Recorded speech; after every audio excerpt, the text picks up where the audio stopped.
অবশ্যই পড়তো সামনে। নিশ্চয়ই আপনি ভুল করে চিন্তা করেন, ঠিক কি না?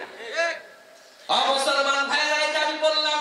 এখন আমরা কি জোর করে আল্লাহর পরীক্ষা নিব নাকি? না, জোর করে আপনি পরীক্ষা নেবেন না, তবে দিনের পথে চললে পরীক্ষা আসবে। যেহেতু পরীক্ষা আসে নাই, এর দ্বারা বোঝা যায় আমি দিনটা এখনো বুঝি নাই, দিনটা এখনো পরিপূর্ণ মানি নাই। কিন্তু আমাদের সমাজের বহু লোক মনে করে আমরা তো ভালো ভালো দিনের কাজ করি, আমরা বুঝি ভালো, দাওয়াত দিতে পারি ভালো, এই জন্য বিপদ আসে না। আমরা নরম কথা বলি, এই জন্য বিপদ আসে না। আমরা নবীওয়ালা কাম করি, এই জন্য বিপদ আসে না। আপনার ধারণা ভুল। আপনার ভাষা নবীর চাইতে সুন্দর নয়, আপনার দাওয়াত দানের পদ্ধতি নবীর চাইতে উত্তম নয়। নবী দাওয়াত দেওয়ার কারণে যদি মাইর খাইতে পারে, তাহলে আপনি দেওয়ার কারণেও মাইর আসার সম্ভাবনা আছে। নাকি শয়তান সব মারা গেছে? শয়তান সব মারা গেছে না, যে কোনো শত্রু নাই, এটা মনে করবার কোনো কারণ নাই। তাহলে বুঝতে হবে আমার যেহেতু সামনে ব্রিজ তিনটা পড়ে নাই, আমি ঢাকার গাড়ি উঠি নাই, আমার জন্য যেহেতু বড় মুসিবত আসে নাই, আমি অবশ্যই দিনের সঠিক পথে নাই। বরং এই দেশের ম্যাক্সিমাম মানুষ তো সেলফিশ, খালি নিজে বাঁচো। আল্লাহ তাআলা বলেন কু আনফুসিকুম ওয়া আহলিকুম নার, নিজে বাঁচো, সমাজকে বাঁচাও, সবাইকে বাঁচাও। কিন্তু সমাজের ম্যাক্সিমাম মানুষ নিজে ভালো, আমি ভালো খাবো, আমি ভালো চলবো, নিজেই নামাজ পড়বো, নিজেই পর্দা করবো, পরিবার ঠিক রাখবো, সমাজে অন্যায় হওয়া করা হয়, কোনো কথা কয় না, ঠিক না? কয় আরেকজনে যা বলে তা করবো, আমার কিছু আসে যায় না।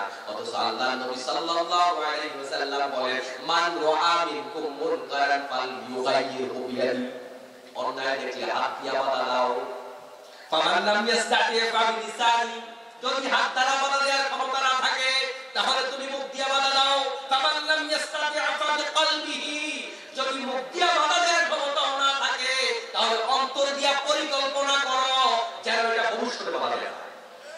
কিন্তু আমাদের বাংলাদেশে এই হাদিসের অনুবাদ করে অন্তর দিয়ে ঘৃণা করো, অথচ হাদিসের ভিতরে ঘৃণা নামক শব্দটাই নাই। তো আমরা হাদিস ওটা নিয়ে সবাই বসে আছি, হাদিস এটা নিয়ে সবাই বসে আছি, ঘৃণা নিয়ে বসে আছি সবাই। ও মুসলমান ভাইরা, মনে রাখবেন হাসরের মাঠে বিচার ফয়সালার পরে আপনি যে জান্নাতি হবেন, জান্নাতে যাবেন, আপনি যে ফুলসিরাত পাড়ি দেবেন, আপনার ঈমানের তেজ যত বেশি, ফুলসিরাত পার হওয়ার গতি তত বেশি হবে। আপনার যদি ঈমানের তেজ কম থাকে, ফুলসিরাত আপনি পার হতে পারবেন না। এজন্য কেউ বিদ্যুতের গতিতে পার হবে, কেউ ঘোড়ার গতিতে পার হবে, কেউ হাঁটার গতিতে পার হবে, কেউ হামাগুড়ি দিয়ে ফুলসিরাত পার হবে। ঈমানের পাওয়ারের উপরে আপনার ফুলসিরাত পার হওয়াটা নির্ভর করবে। আমার মুসলমান ভাইরা, এই যে অন্যায় দেখলে বাধা দিতে হবে, এই চিন্তা আমাদের মাথায় এখন নাই। কারণ বাধা দিলে বিপদ আসার সম্ভাবনা আছে না নাই? এই এক নাম্বারে আমরা নিজেদেরকে গুটিয়ে দিয়েছি। সমাজে যত অন্যায় অপরাধ চলে, এগুলোর জন্য অন্যায়কারীরা যত টানা দেয়, তার চাইতে আমরা বেশি দায়ী। একজন লোক হাজি সাহেব মানুষ, সারাক্ষণ মাথায় হাজি পাগড়ি দিয়া থাকে, মসজিদে 5 ওয়াক্ত নামাজে জামাতে আদায় শরীক হয়ে যায়, মাথা নিচের দিকে দিয়া মসজিদে যায়, ডানেও তাকায় না, বাঁয়েও তাকায় না। এই সমাজের লোকজন মনে করে তার চাইতে বড় আল্লাহর ওলি আর কেউ নাই। অথচ তার ডানে অন্যায় হয়, বাঁয়ে অন্যায় হয়, উনি যদি বাধা দিত অন্যায়গুলো হতো না। আপনি যারা আল্লাহর ওলি ভাবছেন, আপনার সংগ্রাম করাটাই ভুল, আপনার চিন্তাটাই ভুল, আপনার সংজ্ঞাটাই ভুল। অন্যায় কাজে বাধা না দিয়ে আল্লাহ ওয়ালা হওয়া যায় না, অন্যায় কাজে বাধা না দিয়ে আল্লাহর প্রিয় হওয়া যায় না।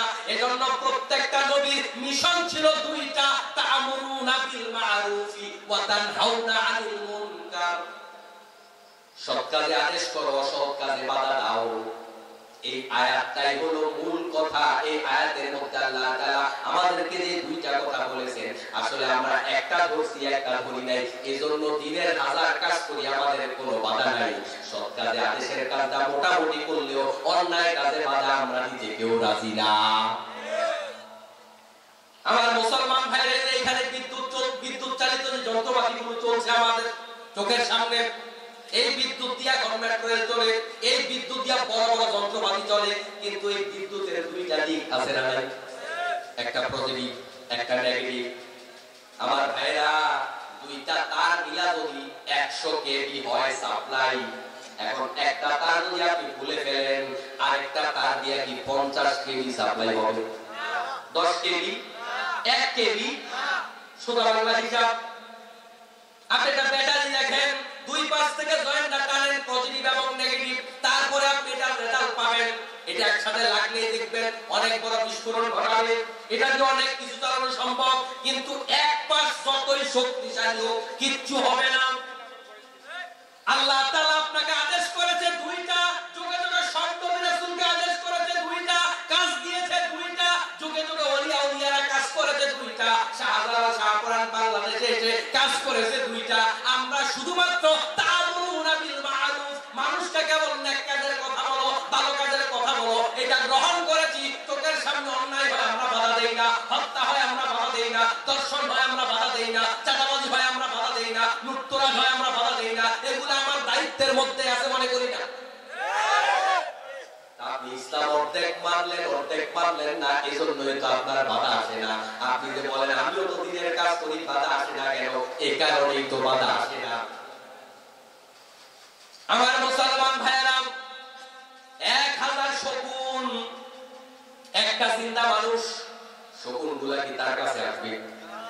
আর 1000 মরা মানুষ, একটা শকুন, যত হাজার মরা মানুষ হোক না কেন, ওই শকুন তাদের উপর আক্রমণ করবে না? করবে না? তাই জিন্দা মানুষ একটাও যদি হয়, তার উপরে 1000 শকুন আক্রমণ করবে না। মরা মানুষ যদি 1000 হয়, শকুন যদি একটাও হয়, আক্রমণ হবে। আজকের পৃথিবীর বাতিলরা, আজকের পৃথিবীর ইসলামের শত্রুরা আপনারা জীবিত মনে করে না, ওরা আপনাকে রিস্ক মনে করে না। ইসলামের জন্য কি বলে, তাদের অন্যায়ের জন্য আপনাকে বাধা মনে করে না। ওরা সুদভিত্তিক অর্থনীতি বাংলাদেশে কায়েম করেছে, তার জন্য আপনি কোনো বাধা না। ওরা টাকার ভিত্তিক অর্থনীতি উৎখাত করেছে, তার জন্য আপনি কোনো বাধা না। ওরা পুরুষের নেতৃত্ব বাদ দিয়া নারীর নেতৃত্ব 50 বছর ধরে কায়েম করে রাখছে, ওইটার জন্য আপনি কোনো বাধা না।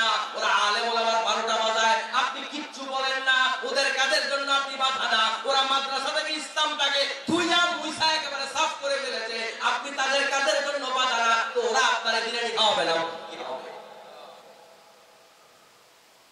আপনি অন্যায় কাজের জন্য তো বাধা হতে পারেন নাই, বাধা হইলেই তো বিপদ। কত কত অন্যায় বাংলার জমিনে চলে, ওরা দর্শনের সেঞ্চুরি করেছে, আপনি প্রতিবাদ করেন নাই। আপনি ইমাম সব চুপ করে বসে আছিলেন, আপনার সরকার হজে নিয়ে গেছে সরকারের টাকা দিয়া, আপনি তাদের বিরুদ্ধে কোনো ফতোয়া দেন নাই। আছে না? তো আপনার জন্য বাধা আসবে কেমনে? আপনি তো বাতিলের জন্য রিস্ক না, আপনি বাতিলের জন্য কোনো অসুবিধার কারণ না। যখনই আপনি তার অসুবিধার কারণ হয়ে যাবেন, একটা খারাপ উদাহরণ আমাদের সমাজে আপনি দেখবেন, এক মেয়ের জন্য যদি 2 জন পাগল হয় একসাথে, একজন যে তার জন্য বাধা হয়ে দাঁড়াইলো, দেখবেন আরেকজনের 2 দিন পরে হঠাৎ করে গোপনে কল্লা ফালাই দিছে। আছে না?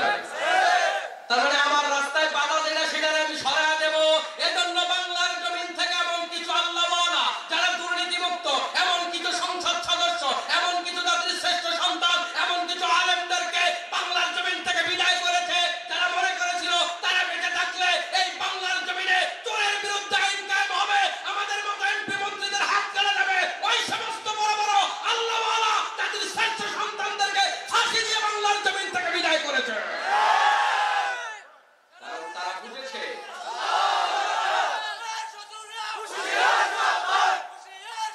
আমার মুসলমান ভাইরা, তারা বুঝেছে যে এরা যেটা করতে চায়, এটা যদি করে তাহলে আমাদের খবর আছে।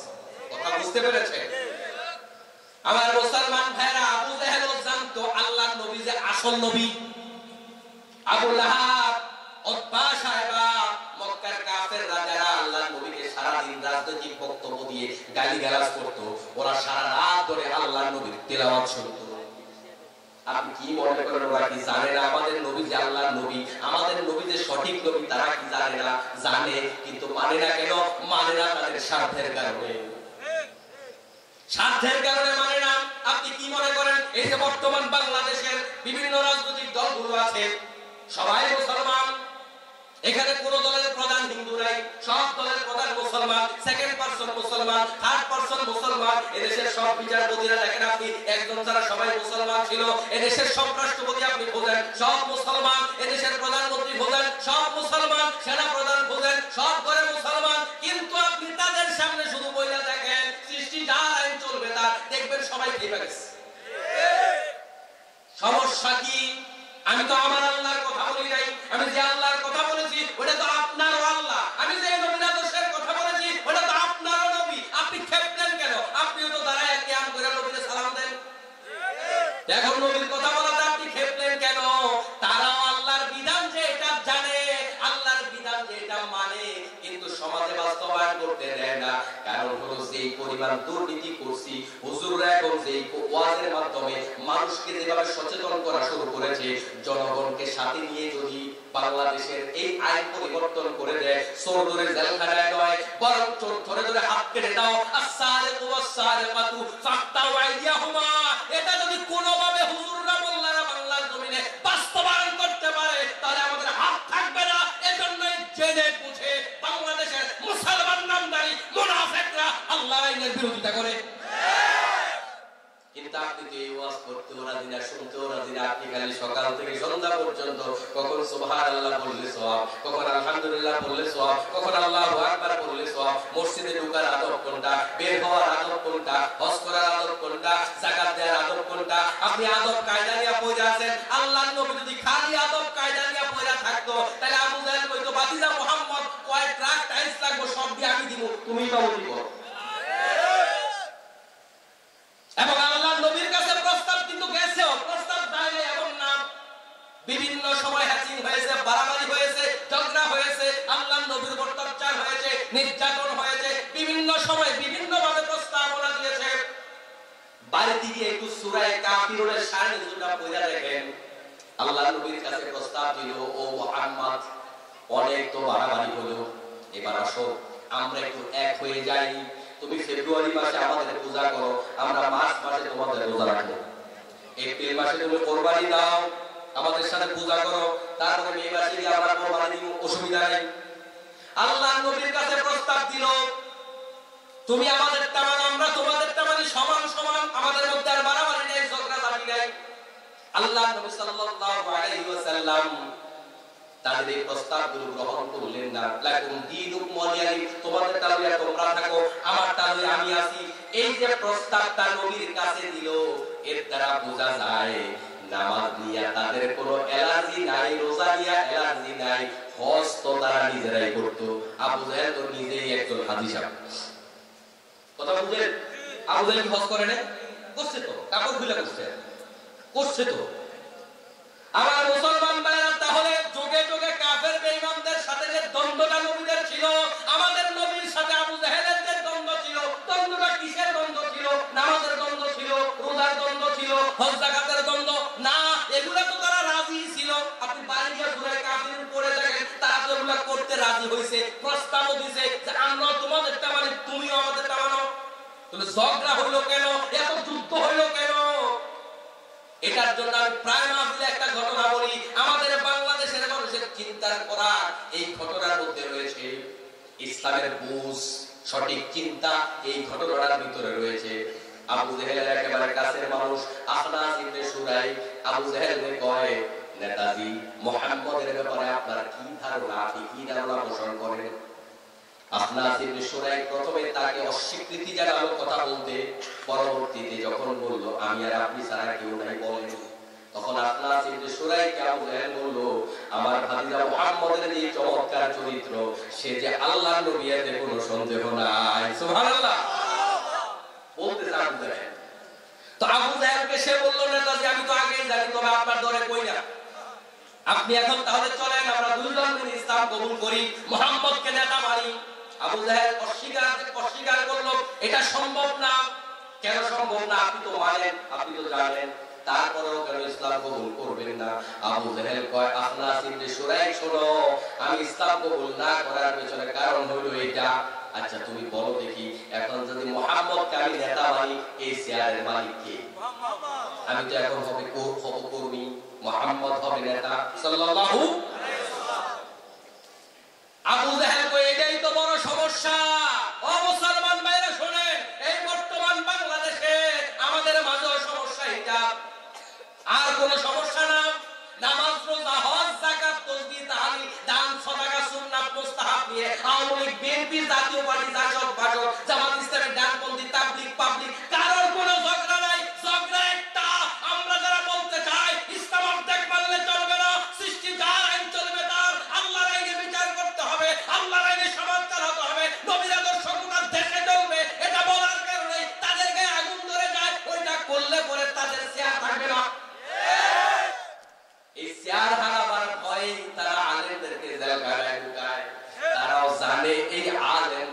অপরাধী না, বরং কয়দিন আগে তারাই তো হুজুরদের কাছে নির্বাচনের আগে দোয়ার জন্য গেছে। এই স্বৈরাচারের বড় বড় মন্ত্রীরাই তো হাসান মোহাম্মদ মুজাহিদ আল্লামা সাইদিদের কাছে দোয়ার জন্য গিয়ে